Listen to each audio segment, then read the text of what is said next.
Welcome back to the channel. This week we will be working on the roof. The roof is in pretty poor condition. Inside the home you can see evidence of past water damage from the roof leaking. When you go on the roof, there are a few patches that were not done correctly and haven't held up. In this video we will be primarily working on the eaves of the roof, where squirrels and rodents have gotten in through failing fascia and soffits.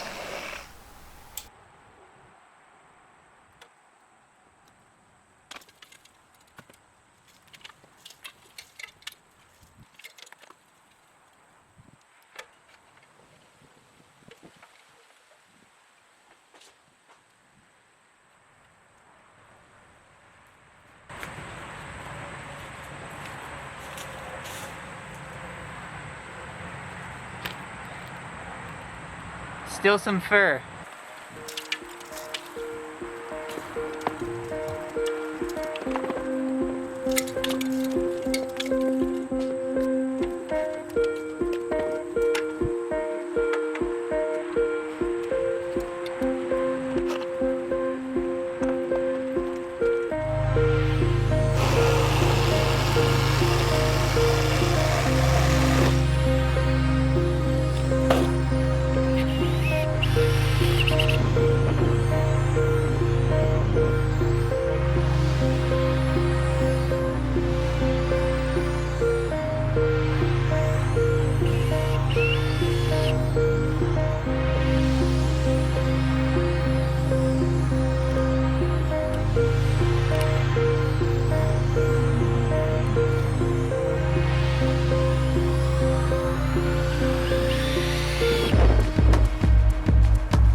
I'd like to be using my Mighty Rock saw. However, we don't have a great workplace set up for it here yet. So I'm relegated to using the skill saw for these cuts. Not ideal, but it works.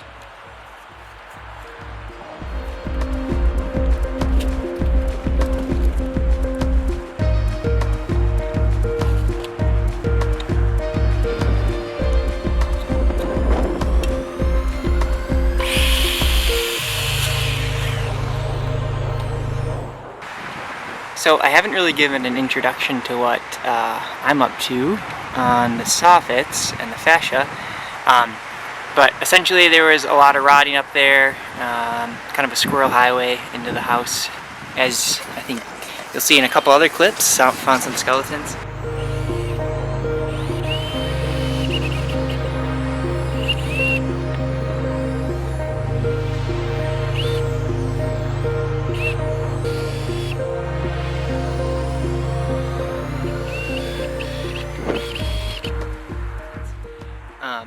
So I'm just going to climb up, kind of show you what I've been doing. I'm using closed cell PVC fascia, or like trim boards. I'll give you a look. So this was their roof patch, quote unquote. Some squirrel access right there they chewed through. Some weird flashing, just a tarp taped over. Turning down here, you can kind of see where I am in my project. So because it was kind of a leaky roof and squirrels were inhabiting the soffit pieces, the fascia, like what this board is, were pretty rotted away. So you saw me taking stuff off earlier. Now it's down to the trusses of the roof, and those are still good. Occasionally I broke off some of the rotten wood and scabbed on a different piece, and that's what I'm attaching this white PVC board onto.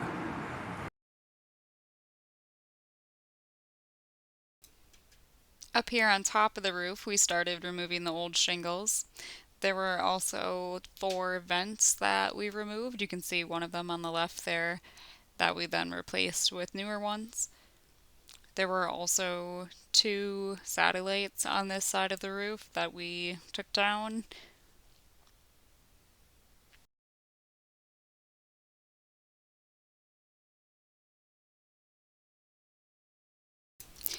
In this next clip, you can see how much space is between each of these boards on the roof. This really just shows the age of the house. Not something that would be done today. Today, they would just use plywood sheets to form that surface of the roof. So to combat the fact that they have these large gaps between each of the boards, we decided to put down plywood on top of this. This would set us up to have a really nice, smooth, solid surface to then shingle on top of.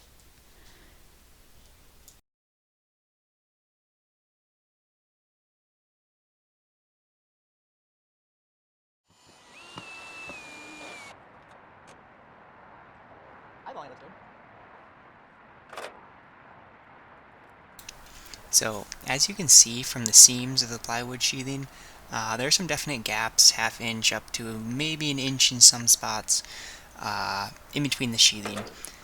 In a new build, this obviously wouldn't be there. We have the luxury of having a solid surface underneath, so we're really just looking for a smooth surface.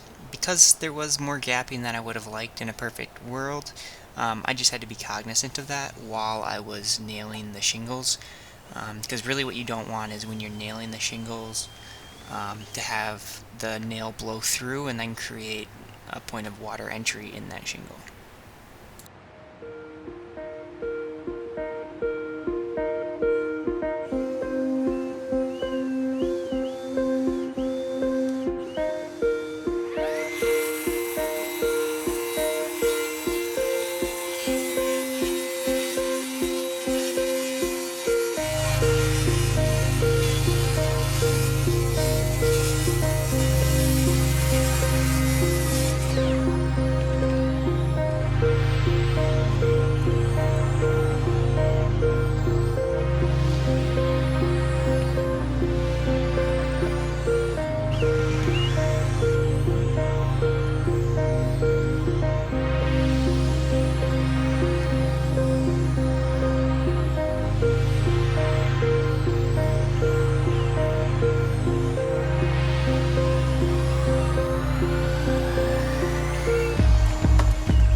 So you'll see Madeline pushing some 2x8 sheets up to me.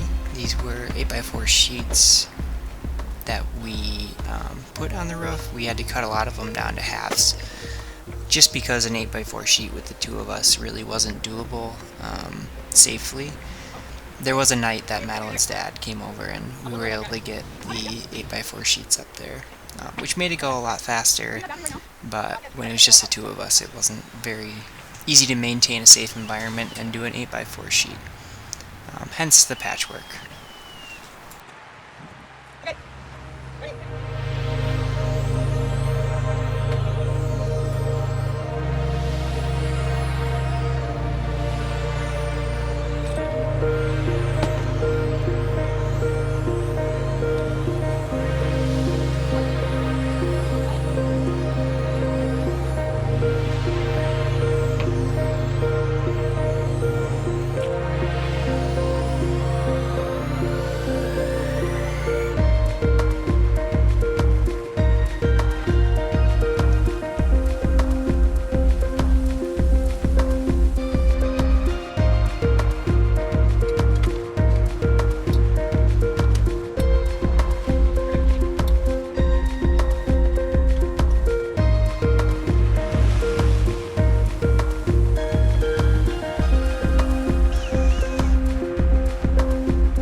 The plus side of them leaving all those boxes inside the house was that we were able to repurpose them for packaging up some of the old torn off shingles.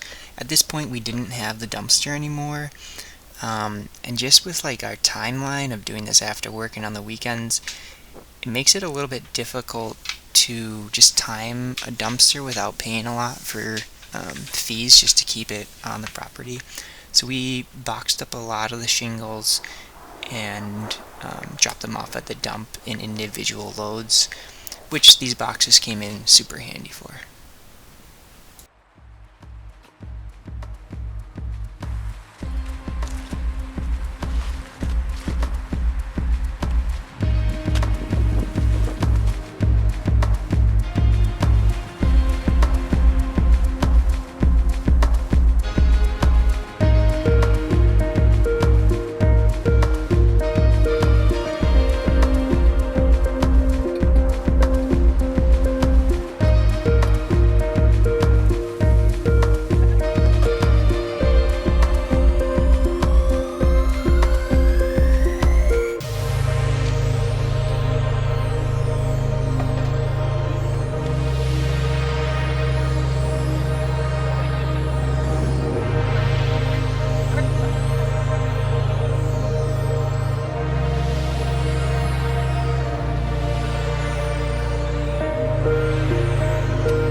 Here we are installing the drip cap, which is a metal piece that is first tacked along the eave or bottom of the roof, and it's the first thing you put on after having the sheathing and the gutters set.